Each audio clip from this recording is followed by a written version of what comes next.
What if I told you the United States, once the richest and most powerful nation on earth, is now facing the same warning signs that tore other empires apart? The middle class, the backbone of America, isn't just struggling, it's collapsing. Over the last 40 years, trillions of dollars have quietly shifted from ordinary families straight into the pockets of the wealthiest 1%. Add to that a string of lost wars, a pandemic that shook the nation to its core, and an inflation crisis that still drains households today, and you begin to see the cracks forming. But here's the part nobody wants to say out loud. History has seen this before.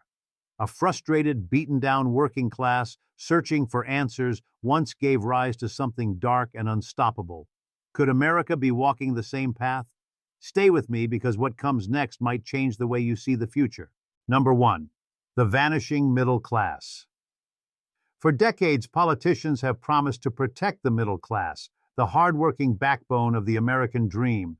But behind the speeches and campaign slogans, a very different story has been unfolding. The numbers don't lie. While the top 1% have seen their wealth skyrocket to record-breaking levels, the bottom and middle of society have been left with scraps.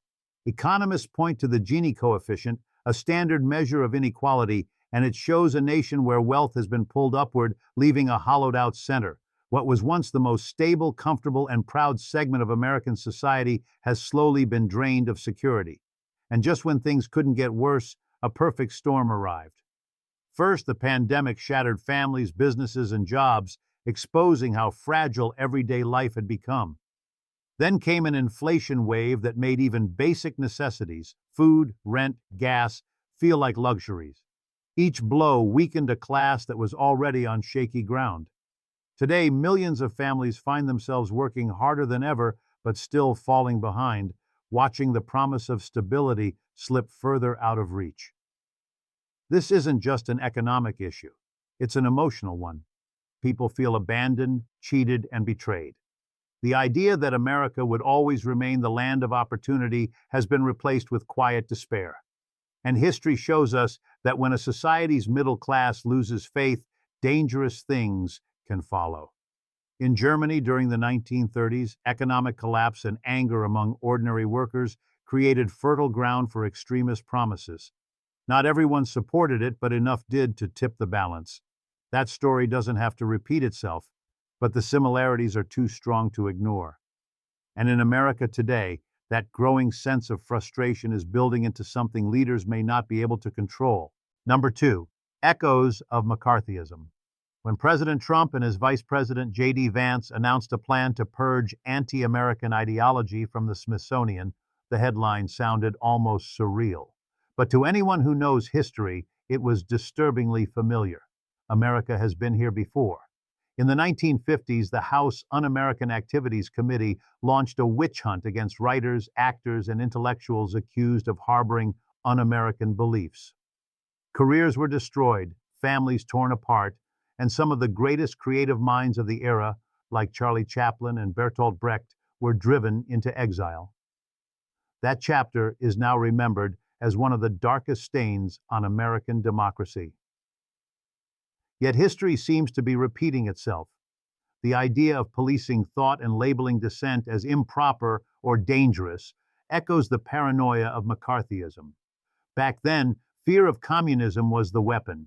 Today, it's fear of ideas deemed unpatriotic. The pattern is striking. When a nation feels insecure, economically, militarily, or culturally, leaders often look for scapegoats. Controlling ideology becomes a substitute for solving real problems. This is not simply about politics, it's about silencing voices. And silenced voices weaken democracy itself. Once you begin deciding which ideas are allowed and which are forbidden, the line between freedom and control blurs. What starts as censorship in museums or classrooms can spread into workplaces, communities, even homes. The most unsettling question is what happens next. In the 1950s, the hysteria eventually burned out, leaving regret and shame in its wake. But in 1930s Germany, a similar campaign against unacceptable ideas escalated until it became the foundation for dictatorship. Which path will America follow this time? That uncertainty lingers in every headline, a warning that history may not repeat perfectly, but it often rhymes. And right now, the rhyme is too familiar to ignore. Number 3, the rise of China as a competitor. For more than 100 years, the United States sat comfortably at the top of the global economy. No rival came close until now. China, once dismissed as too poor and underdeveloped to ever challenge America, has transformed into a powerhouse. Its GDP now hovers around $19 trillion, placing it within striking distance of America's $28 trillion. And unlike Russia, which has long been seen as a military threat but an economic lightweight, China represents something entirely different, a genuine competitor on nearly every front. The change has been astonishing. Within a single generation, China moved from factories churning out cheap goods to building high-speed rail, leading advances in renewable energy, and creating tech giants that rival Silicon Valley. In industries like electric vehicles, artificial intelligence, and advanced manufacturing, China isn't just catching up, it's starting to pull ahead. And while American leaders bicker over politics, Beijing is laser-focused on growth, pouring resources into research, infrastructure, and global partnerships. This shift has shaken the very foundation of American identity. For decades, Americans were told their country was exceptional, untouchable, destined to lead forever. But China's rise forces a painful question. What happens when that dominance ends? Already, nations across Asia, Africa, and even parts of Europe are aligning more closely with Beijing, attracted by trade deals and investment rather than lectures about democracy. The rivalry is no longer theoretical, it's visible in everyday life.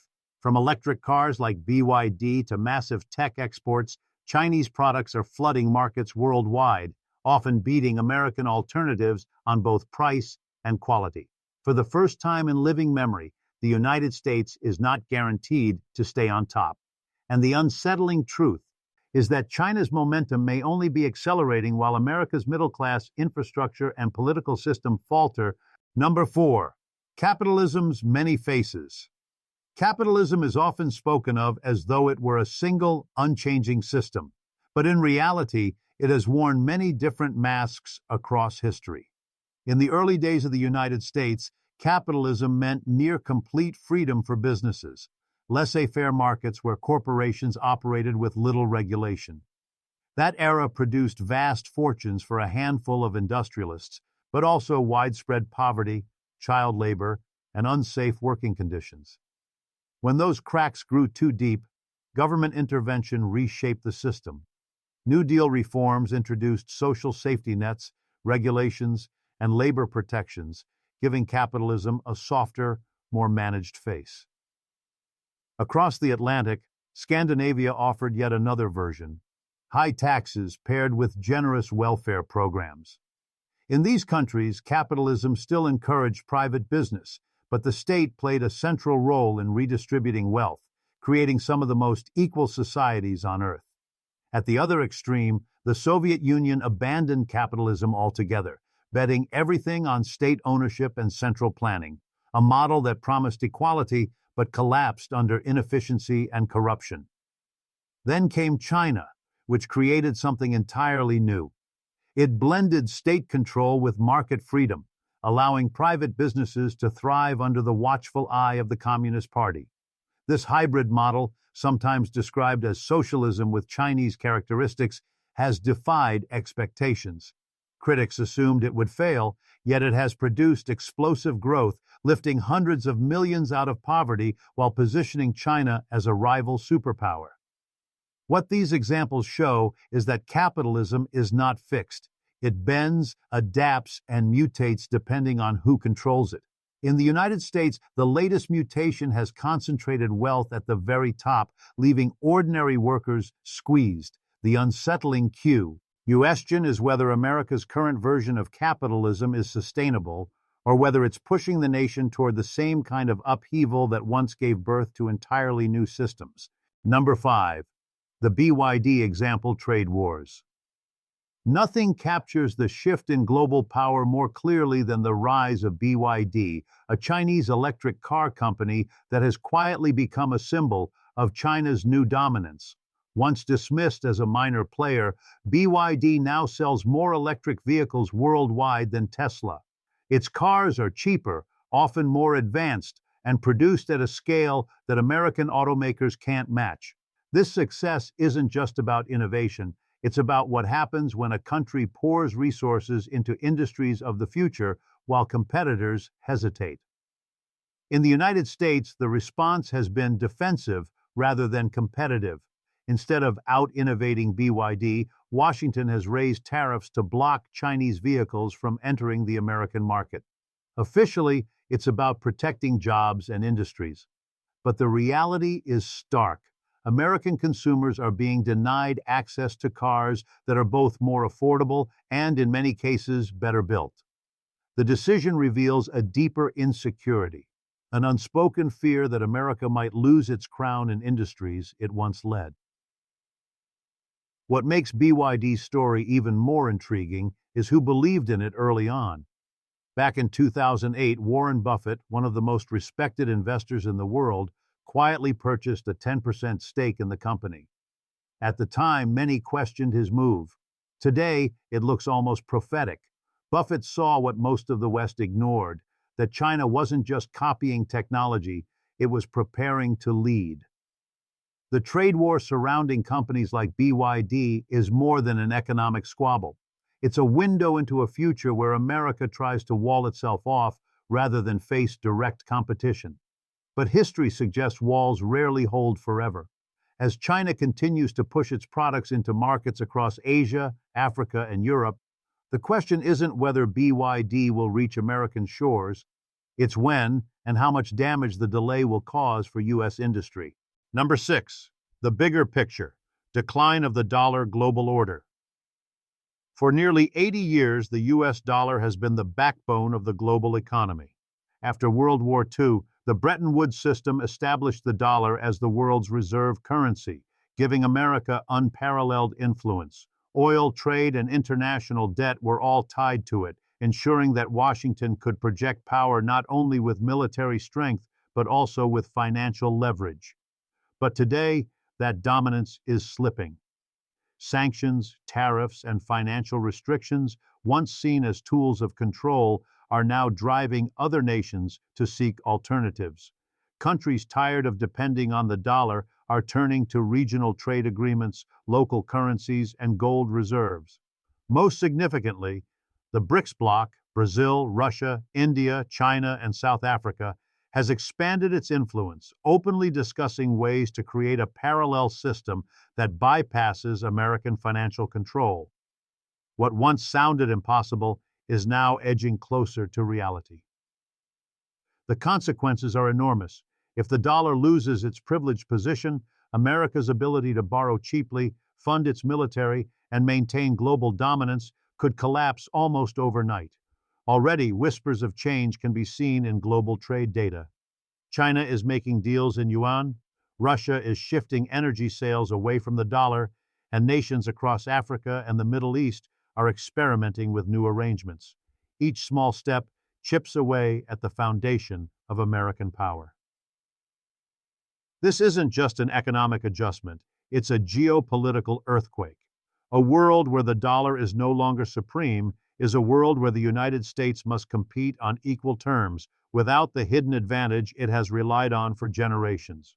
For a country already struggling with internal divisions, shrinking influence abroad could accelerate the sense of decline. And once the cracks in a global order become visible, history shows they rarely stop spreading. Number 7, the next stage, beyond capitalism. Every system in history has reached a breaking point. Feudalism once seemed permanent until it was swept away. Monarchies ruled for centuries until revolutions toppled them. Now, many wonder if capitalism itself has entered its final act. What we see today is a system delivering immense wealth to a few while leaving millions scrambling for survival. But critics argue the issue isn't just inequality. It's the very structure of capitalism, built on the divide between those who own and those who work. Karl Marx warned that as long as employers controlled labor, exploitation would remain at the heart of society.